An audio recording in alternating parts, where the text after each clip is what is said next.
মস্তিষ্ক নীরবে ধ্বংস হয়ে যাচ্ছে এই 8টি অভ্যেসের কারণে।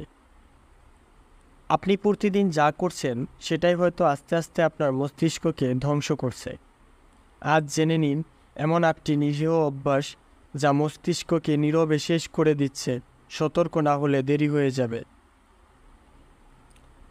মাল্টিটাস্কিং বা একসঙ্গে একাধিক কাজ। একসঙ্গে অনেক কাজ মানেই সময় বাঁচানো। এই ভুল ধারণা মস্তিষ্কর বিশাল ক্ষতি করছে। প্রতিবার ফোকাস পরিবর্তনের সময় মস্তিষ্ক রিসেট হয়, মনোযোগ ভেঙে পড়ে, ভুল বাড়ে। সমাধান: 25 মিনিট এক কাজে মনোযোগ দিন, 5 মিনিট বিরতি নিন। পর্যাপ্ত ঘুম না হওয়া। 7 ঘন্টার কম ঘুমানো মানেই বিপদ। ঘুমের সময় মস্তিষ্ক বর্জ্য পরিষ্কার করে, স্মৃতি সংরক্ষণ করে। ঘুমের অভাবে স্মৃতিভ্রংশ, স্ট্রোক এবং সকালের নাস্তা না করা। রাতে দীর্ঘ সময় না খাওয়ার পর সকালে নাস্তা না করাটা মস্তিষ্কের জ্বালানি কেড়ে নেয়।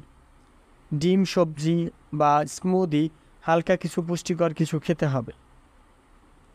ঘুমানোর আগে স্ক্রলিং।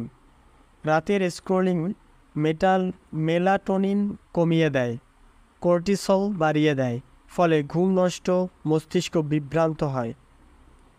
বিশাল কাজের তালিকা তৈরি। বড় টু ডু লিস্ট মস্তিষ্ককে আতঙ্কিত করে তোলে। সামাজিক যোগাযোগ কম যাওয়া। মানুষের সঙ্গে কথা বলা, সময় কাটানো মানসিক শান্তি বাড়ায়। পরিবার, বন্ধুদের সঙ্গে সময় কাটান, মন ও মস্তিষ্ককে সতেজ রাখুন।